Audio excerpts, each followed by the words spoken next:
Welcome to the Hermitage of San Adrián de Sasabe in the municipality of Borau. You will hear a short history of the building followed by some information about its architecture. History. The chapel was dedicated to San Adrián martyr, who died around the year 306 Christian era. The first thing to notice is that the building is set between two stream gullies, the Calcil and Lupan, which become the river Lubiere where they join. There must have been an important reason for building the church in such an exposed and unstable spot, given that churches were usually built where they would not be vulnerable to the elements. There are several theories why. Perhaps a miracle happened here, or it was a sacred spot, but there is no documentary evidence to explain the church's unusual siting. We are also on uncertain ground when we hear that the Holy Grail was hidden here before it was taken to the monastery of San Juan de la Peña. The Holy Grail was the chalice or cup used by Jesus Christ at the Last Supper. We'll never be sure if it was kept here, but San Adrián seems like the perfect place to hide such an important treasure. In any case, the chapel was part of an important monastery of which nothing except this church remains, not even any documentary evidence. Huesca was conquered by the Muslims in the 8th century, and after a period of peaceful religious coexistence, the situation changed and the Bishop of Huesca had to escape the city and head north in search of safety. He found refuge here in the Pyrenees and had the church built on the foundations of a previous Visigothic church. San Adrián was the seat of the bishops of Aragon from the 10th century until the year 1077, when the city of Jaca was founded, and with it a new bishopric. The actual church appears to have been built around the end of the 11th century. The church has been on the verge of ruin on several occasions, with the mud and stones washed down by the two streams burying the church. By the 14th century, San Adrián had become unusable. The church was rebuilt in the 16th century by the villagers, who heightened it by building on top of the original walls. The original lower level was unable to be used and was only accessible through an opening in the church's southern wall. In the 1950s and 60s, the provincial government decided to restore the church and removed all of the riverboard debris from the lower part of the church and reinforced the site with new walls. However, water still came in, unsurprising due to the site, and surely water is part of the church's unique character, given that it was built precisely here. It was a conservation challenge, as drying the site out completely is impossible due to the streams, and the fact that the original church foundations are wooden piles, which would rot if they dried out.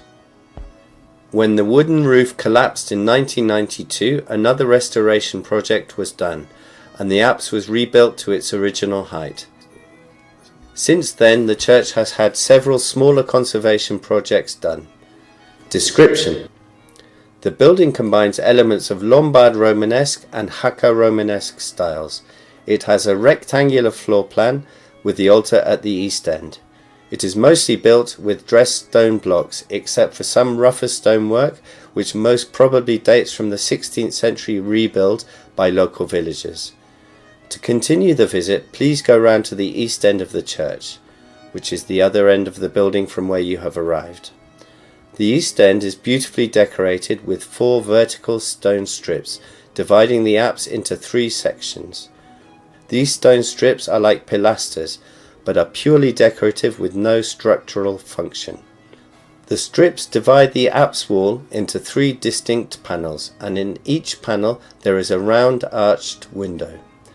The blind arcading around the top of the apse, a typical feature of the Lombardy Romanesque style, is supported by 12 corbels, 4 in each panel. 8 of the corbels are decorated with geometrical motifs, and 2 are decorated with daisies, which were an important Christian symbol.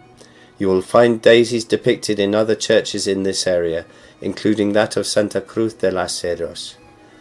On the north side of the apse, another corbel has a sculpted head, which may either depict Sancho de la Rosa, the first abbot of the monastery here, or Saint Natalia, who is San Adrián's wife. In the central panel there is a left hand holding up a cross, which some authorities say alludes to Saint Adrián. Now please walk to your left towards the southern wall and go down the steps. The wall has 3 windows and a doorway. The doorway has a round arch decorated with the Jaques chessboard design. To the left of the door, above the steps, an inscription reads, Hic requiescunt 3 episcopi, which means, here lie 3 bishops. Documents suggest, however, that up to 7 bishops were buried here. Perhaps an archaeological excavation will one day clear this enigma up. Let's continue the visit by looking at the main doorway in the west end. The arch has 3 decorative mouldings, archivolts. The central one is rounded, while the others are squared. There is a band of Jaques chessboard decoration above the archivolts. The central archivolt rests on 2 columns with sculpted capitals. On the right-hand capital we can make out some figures, despite it being quite eroded. The left-hand capital is less eroded and has floral and plant motifs. Leave the main door and go round to the north wall of the church. There used to be a bell tower attached to the church here, which was accessed from inside the chapel. If the chapel is closed, we suggest you go down the steps at the main entrance and look inside the chapel through the bars. Interior.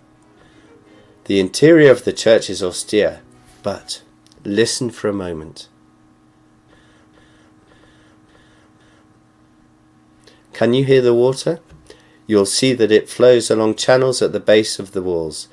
This is part of a drainage system installed in 2011 which lets water flow right through the church. The church has a pitched roof. The chancel is separated from the rest of the nave by 3 steps. Above the chancel is a narrow barrel vault, and behind that is the half-dome vaulting of the apse. We hope you can appreciate that this isn't just any old church. It's wonderful to see this ancient building full of history where 3 Aragonese bishops were buried more than 1,000 years ago.